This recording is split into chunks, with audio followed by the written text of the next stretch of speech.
தொழுகை முடிந்ததற்கு பின்னால் ரசூலுல்லாஹ் அந்த சஹாபியிடத்திலே, என்ன அப்துல்லா இப்னு ரவாஹா, நீங்கள் செல்லவில்லையா போருக்கு, இங்கே இருக்கிறீர்கள் என்பதாக கேட்டவுடன் அதற்கு இப்னு ரவாஹா அவர்கள் சொல்லக்கூடிய பதில், யா ரசூலுல்லாஹ், நான் வேகமாக செல்லக்கூடிய குதிரையை வைத்திருக்கிறேன்.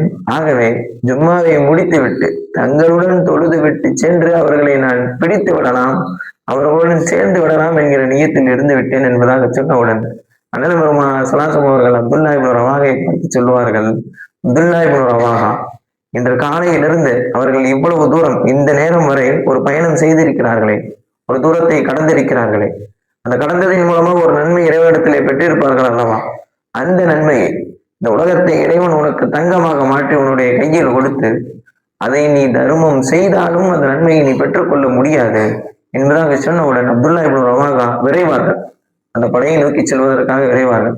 உடனே அண்ணல் பெருமானார் ஸல்லல்லாஹு அவர்கள் அப்துல்லா இப்னு ரவாஹாவை பார்த்து, அப்துல்லா இப்னு ரவாஹா, காலம் கடந்ததுதான், நேரம் முடிந்ததுதான், அவர்கள் நன்மையை பெற்றுக்கொண்டார்கள், நீ அந்த நன்மையை தவறிவிட்டு விட்டாய் என்பதாக சொல்லி முடிப்பார்கள். ஆகவே நாமும் லைலத்துல் கத்ரை தேடிக்கொண்டு இருக்கிறோம்.